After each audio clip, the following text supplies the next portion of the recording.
Yeni koronavirüs salgını sonrası ortaya çıkan tat ve koku kaybı hastalığı yaşayan pek çok kişide görülen bir durum. Virüsün burun kanallarında çoğalması nedeniyle ortaya çıkan iltihaplanma ve tıkanıklık nedeniyle bu duyular bastırılmış oluyor diyebiliriz. Tabii ki tat ve koku duyuları birbirleriyle bağlantılı olduğu için çoğunlukla her iki duyu birlikte kayboluyor. Hatırlarsanız salgının ilk dönemlerinden itibaren hiçbir belirtiniz yoksa bile tat ve koku kaybınız varsa mutlaka bir uzmana görüşün, test yaptırın diyorduk. Tüm dünyada pek çok Covid-19 pozitif vaka tanısı neredeyse bu şekilde konuldu diyebiliriz. Yaşamımızı önemli kılan 5 duyumuzdan ikisini bir anda kaybetmenin ne kadar da can sıkıcı olduğunu biliyorum. Teşhis koyulup iyileşen hastalarımızdan üzerinden 3-4 ay geçmiş olmasına rağmen hala bu kayıpları yaşayanlar var.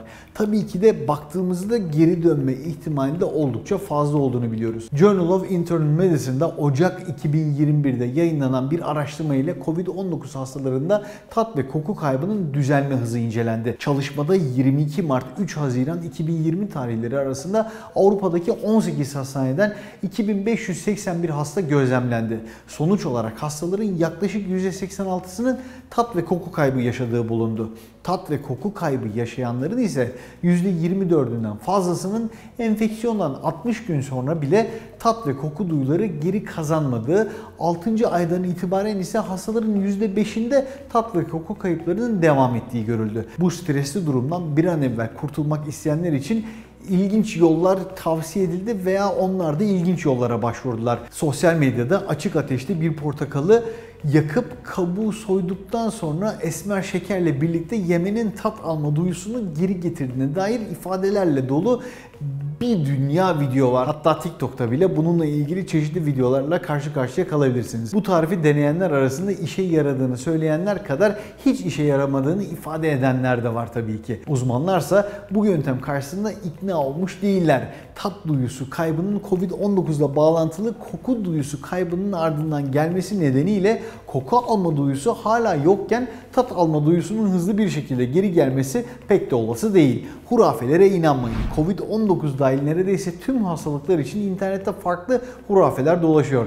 Yanmış portakal yemek de bunlardan biri gibi gözüküyor, en azından şu anda. Sağlığınız söz konusu olduğunda kendinizi uzmanlardan başkasına emanet etmeyin. Sağlığınıza dönüşü olmayacak şekilde zarar verebilirsiniz. Tabii ki yanmış portakalla belki değil ama yine de bunu deniyorsanız belki farklı şeyleri de deniyor olabilirsiniz.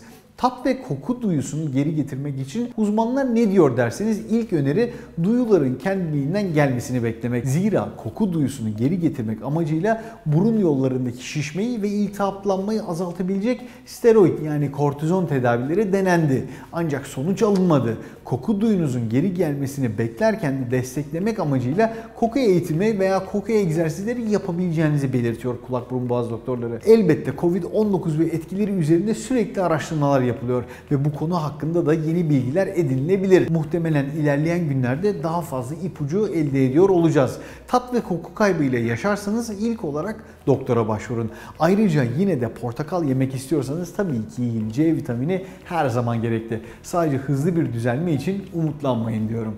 Sağlıkla kalın.